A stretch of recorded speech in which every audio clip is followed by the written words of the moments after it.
Yes, sir. Yes, sir. Yes, sir. One time for the one time. Yes, ma'am. Hit boy on the track. And yeah, man, we back. I'm showing you the schedule here. I want you to see, I'm going to be playing 2 games versus the Magic in this video, right? And in the next video, it'll be 2 games versus Miami. They're both going to be at home. All four. It's a 4 game homestand. So all these games going to be at home. So you're not going to be seeing, you're going to be seeing double. You're not going to be seeing double, right? Right. So yeah. Anyway, man, I'm here in practice, and instead of working on the free throw, I decided to dedicate practice to working on my 3-point shot.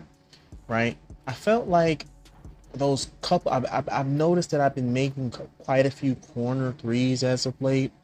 So I've been thinking, well, let's start working on the shot. Let's talk to the shot doctor and let's work on the jumper. And as you can see, I'm starting to catch a little rhythm here, right? A couple greens, I feel like I really do like this jump shot, right? It's real slow, right? It's the default small jumper. It came with the build, right? So it's like, and obviously in terms of a competitive jumper, it's not where it's at, right? Because look at the motion. It's super slow.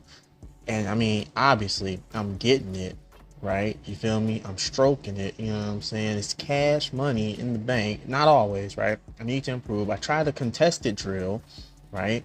And I'm doing pretty well here, right? Here's the second try, actually behind 3-point line, and I get it, right? Little catch and shoot action. Your boy got got the sauce right here, right? I'm actually, I'm really giving a little bit of, because they say try to do this drill. Because that one drill where you're not getting the hand in your face is just not helping you, right? Right. Checking out the waterfront or the water there for the city, right? Back to the gameplay, right? First game against the Magic in a 2-game series homestand, right? We get our first points, but then here come the Magic missing your boy with the board, and we out on the break. Point guard gets the rebound. Point guard takes it up the court. Point guard gets the no, he misses, but he cleans up the glass and he finishes on the second try. And then the Magic need a timeout because it was like 2 minutes in until we finally got some points going, and then finally we get a steal for your boy. And then check your boy out. 3-point J, right? Cash money in the bank, 7-point lead. The Magic finally get a bucket. So now it's 2-7. Zach LaVine. Jumper, no, layup in the lane, and it's good. And a little give and go action for Jalen Suggs from Paolo Banchero. You see what I'm saying? So now it's 4-9, and I'm like, come on, give me the ball, right? Because I'm about to bring it up the court. It looks like a fast break. It's not. It's a half court set that turned into a quick, fast action, fast break. I activate my takeover here. As you can see, I see him. A little give and go action there. Pass to Vooch. Finishes in the lane against Cole Anthony, because it's a Cole where I used to play for the Magic in 2K22. So minus like a few rookies, I know pretty much everybody on the Magic's team, right? And I like him. And then check out your boy guarding up against Paolo. Shot clock going down, and yeah, he shoots as I'm coming down from the jump, right? So I get a little block there. It's a couple of 2 good defensive plays. I'm actually having a good game. But yeah, I used to play for the Magic on 2K22. My perimeter lockdown, 6'5" P lock. And yeah, man, for the most part, as you see your boy get the pass there and I finish at the lane, I actually like the Magic because the Magic on 22 and kind of on this game, much like the Wizards on this game, they don't really, well, now the Magic do, but on that game, the Magic didn't really have a superstar player, right? The Wizards don't need. I was looking at the Wizards, right? I was like, oh man, I don't have a superstar. I could step into that role and be a valuable player. And check out Banquero with the grown man sledgehammer slam dunk over your boy. But this is not a contest. It's not a contest whatsoever. Then your boy get the quick blow by. Now, Franz, he got his brother Mo on the team too. He was hating on me. He stops me because I had the gather going, but then he stops the layup. And then we get a stop there, and I'm down the court, Patrick Williams, and boom. You know what I'm saying? I finally get my slam dunk in transition. Plus 27 in the box score for me at halftime. And yeah, man, third quarter, fourth quarter, do it really matter? It's really not a contest, right? You know what I'm saying? It's the third quarter, right? We're just up big. I wouldn't even see the floor for the fourth quarter. That's the game, right? That's the game. And then the game, something crazy happens. They stick me on this 2K Sports Search. Just I've seen this a lot lately, and even worse is because I got the new upgrade. Check this out. Look at the VC. Look how they gypped me, I'm supposed to make 650 because of my team, and instead I don't get it. And I'm not gonna trip on it because it's a video game, dog. You know what I'm saying? But it better not happen again, 2K. Just know it better not happen again, because I don't have to play this game, right? I was just like I was talking about in the last video. They was talking about how this game is so predatory with the microtransactions. Like, they really don't like that. That's a trend that people are out here. It's trending. No money spent on the build. As you see me start to really find the stroke from deep. There's the trend going that, you know, no money spent on the build. Can you take a 60 overall build and turn it to a 99 overall? And can you get it to be competitive? Because I don't want to play competitively. I explained this in the first video.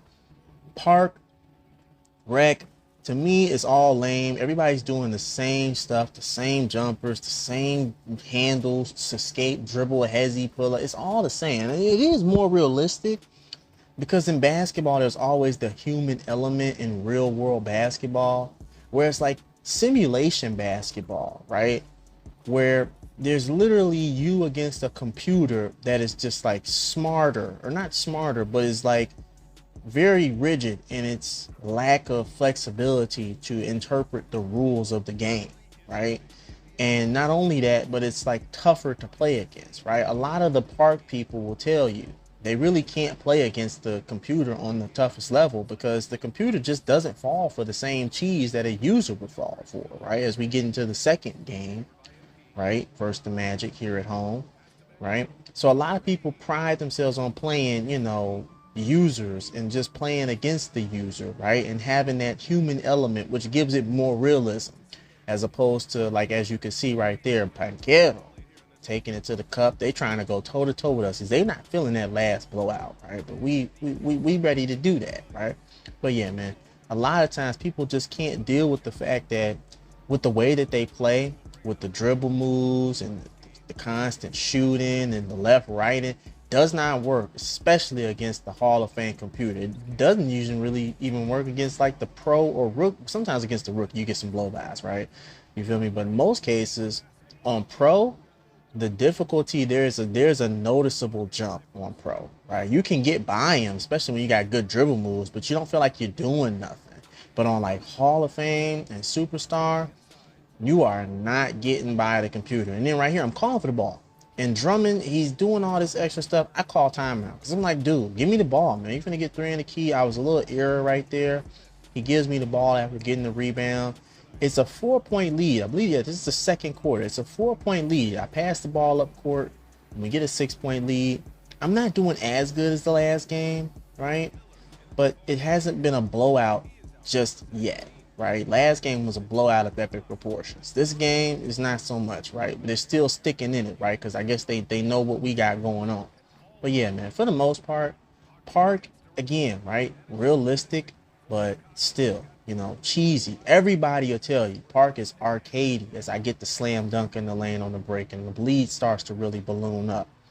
But, you know, 2K, my career, on the toughest difficulty especially, it can be tough to play against the computer with how good they are and how, again, they just don't fall for none of the fakes, any of that, right? You're pretty much stuck playing within the scope and scheme of organized basketball. And if you can do that, if you can play organized basketball, if you understand or have the IQ to do things like call plays and run a team, you can play, you know, my career, right? Like, see right there, perfect time to cut, because I know they're not going to follow me.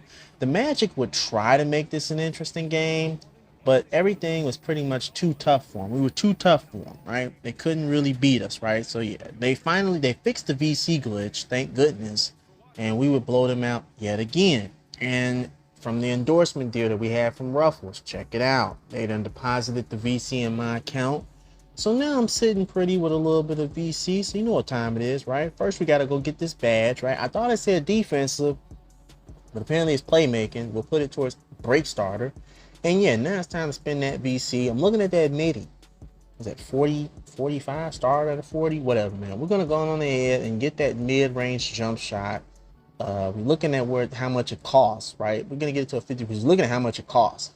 And again, back to what I was saying about how predatory it is with the VC, man. Like, did they not pay me because they didn't want me to have 10K VC in the span of 2 games or something? Like what is up with that? You know, like they really don't want you making a ton of, they really, and I know it started mostly on 2K18, right? Pay to win, right? As you see, I'm also gonna put most of the remaining VC towards my stamina. But you know, I'm not. That's one of the reasons why I'm just not playing competitively anymore. And I spend the very last of spend it all. Don't hold it because you can't keep it. And yeah, man. But anyway, you know, they just that's just why I'm not playing competitively anymore, right? As you see, I'm gonna check to see how much this costs. But whatever, man. Anyways, I'm gonna get up out of here. Get at me and function with your boy.